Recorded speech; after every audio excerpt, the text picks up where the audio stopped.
Hello everyone, welcome back to another Watchin. Today we're going to take a quick follow-up look at a watchgang black membership watch I've had for a little while. Just need to do a follow-up review on it. Before we get to that, we'll do a quick wrist check and you'll see that I am wearing that Tellus parentheses. This was a watchgang platinum watch from a long time ago at this point. And honestly, this was probably one of my more hated watchgang platinum watches. I will say it looks better in person, looks better on wrist than when I take it off. A lot of people weren't feeling it, but I kind of dig it for what it is. Also, guys, if you're into spinnaker watches, aviate watches, or ballast watches, read the video notes below.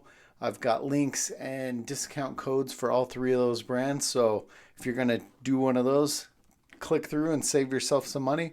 And I also have another YouTube channel working on old cars. So if you're into old cars, make sure you click through and subscribe.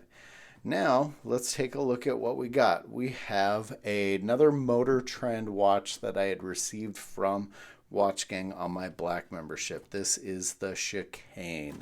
Now, these, when they came out, a lot of people really bagged on the Motor Trend or Motor Time watches. Sorry about that. I think a lot of people aren't into the square design, square case on these. I really dig it. To me, it has a tag Monaco look to it. Pretty standard fold over clasp with stamped, which is a little bit of a bummer, but let's take a little bit more of a look here. So this one has a 33 millimeter case. The crystal itself is 31 millimeters.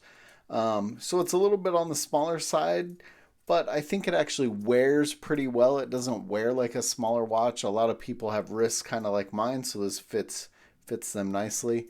The bracelet on this one starts at 22 millimeters and tapers down to 18. We got design on the back. We've got Chicane on the buckle. Got kind of their design on the crown. This has a standard push-pull crown. It kind of amazed me how much people hated this watch, honestly, because I think it looks good. This is how this one looks on my roughly 7-inch wrist. I had to remove 4 links on this one to get it to fit my wrist, and I didn't have to utilize any of the micro adjustments. This one has a nice multi-layered dial, which I like. This is running a Seiko VK64 Mecha Quartz movement, which I've definitely seen worse movements in some of the Watchgang black watches, so I'm good with that. This one also has sapphire coating or sapphire crystal with an anti-reflective coating.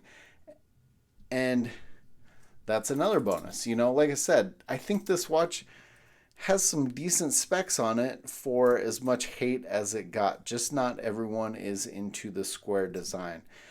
For me, I'll tell you a couple things that kind of bummed me out a little bit on it.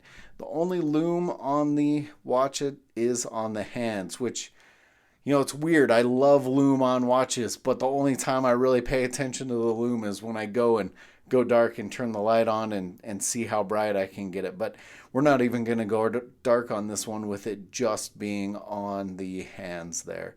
I do like on that Seiko VK64 Mecha Quartz movement, I like how the chronographed hand snaps back. We'll let that run for a second just so we can see it snap back in a moment here. Pretty cool. I think this was a decent watch on my black membership for $99. If you go to Motor Time's website, this one runs $345, which, like most of the Watchgang black membership watches, I wouldn't pay that full retail price. Now, if you go to eBay, there's a number of them around what the membership price would be, and it seems like there's quite a few in the $125 to $150 range.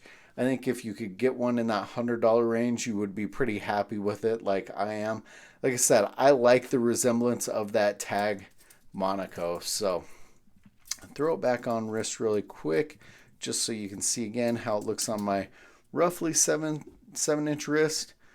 We'll let that go just a little bit more. But I've seen some of the chronograph hands almost have to like fully unwind, and I've seen some of the cheaper ones that really unwind, whereas this one just snaps right back into place, which I think is pretty cool. Let me know what you guys think of this one in the comments below. As always, guys, thanks for watching.